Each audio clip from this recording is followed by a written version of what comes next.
Charan! Hello everyone! O ayan, dito pa rin kami sa sa barbecue garden sa may Atami Station. Sa taas lang po yan ng Atami Station. Ayan ito.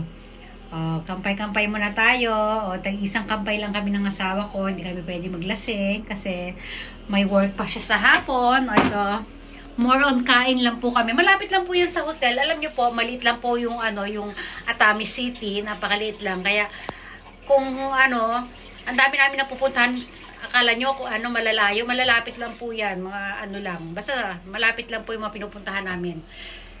Maliit lang yung maliit lang yung city, pero sobrang maraming pwedeng puntahan. Kaya ayun, tuwing tanghali lang kami. Ayan na yan, kumakain na ako ng clam. Clam with butter po yan. Inihaw na clam. Ayan. Yun yung may mainit-init pa. Hindi lang ako nagpapahalata. Di ba? Sinimot-simot pa natin talaga. Pero mainit talaga eh.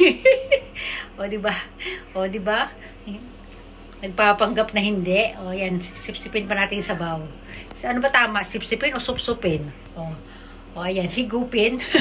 Ano ba talaga? Ayan, tumayo muna kami ni Ken. Ayan, kaya lang, tingnan nyo man ginagawa. Nagawan ako na naman ng eksena. Di ba? Diba? Post ang mami. Post ang mami. Lalapit ang baby. Diba? Nako. Kasi yung camera, si Ken ang sinusundan eh. Diba? Yun. Saan po talaga tayo? Ano na nak? Lakad muna tayo dito. Ayaw na ako sundan ng camera. Palowbat na kasi yung camera ko that time eh. Yung camera stand pala. Ayan, diba? Wala tayong magandang wala tayong makuhang magandang anggulo. Ang gulo-gulo kasi ni Ken, yun, kay Ken na nga lang tayo mag-focus. Sige. Pero sali pa rin ako, diba? Ayan, kulit ni Ken, yun na naman, humarang na naman. Diba? Ano na nako? Sige, halika nga dito. Makulit kang bata ka. Nakakargahin kita ngayon. Diba? Yan. Sige, diba? Di tayong dalawa na lang. Ikot-ikot. Ikot-ikot. Ang baby. Tuwan-tuwa naman siya. Tuwan-tuwa lang eh. Bababa mo na siya dyan. Ako. Kinuha na naman niya yung camera. Sinusundan kasi siya ng camera. Ako na lang tuloy sumusunod sa kanila. Diba? Kita niyo yan? Nanak ko. Pumunta pa doon sa dulo. Habulin ko na naman. Wala talaga. Diba? Pusal sa gilid na lang tayo. Kaway-kaway na lang. Ganyan. Naku po. Ayan na naman siya. Lapit naman. Guluhin mo talaga ako na ako. Sige na nga. May iguana. Na colorful iguana. Sige, kayo na nga lang bibidyohan ko. Naku po. Ito na yung paligid. Pakita ko na lang yung paligid. Diba? Ayan, may mga unggoy. Sa entrance yan, yung mga nakasabit na unggoy. Kaya nga pala kami pupunta dyan dahil sa mga nakasabit na unggoy. Diba? Na-attract kami ng dahil sa unggoy. Diba? Pero maganda naman yung restaurant. Yun nga lang, hindi masarap yung... Hindi kami satisfied dun sa sa lasa nung kinain namin eh. Ayan. Kaya dyan na lang sa gilid-gilid na lang binibidyohan natin. Diba? Mga halaman, may cactus pa, pero hindi tunay yung cactus na yun ha.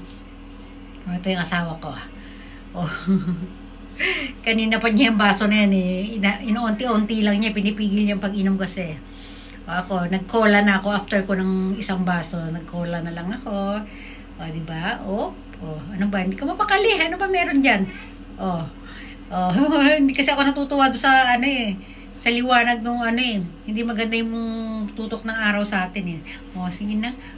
Ayan, post lang ng konti. Malapit na. Kumakaway-kaway. Magpapaalam na ba? Oo nga, malapit na ako magpaalam. Sige na. Konting post na lang. Diba? Hawi. Kay Kane naman tayo. Ayan. Bye-bye na Kane ha. Sige na. Yung dancing cactus mo. Hindi namin binili yan. Doon lang yan sa Sige na, papaalam na kami. Bye! Thanks for watching!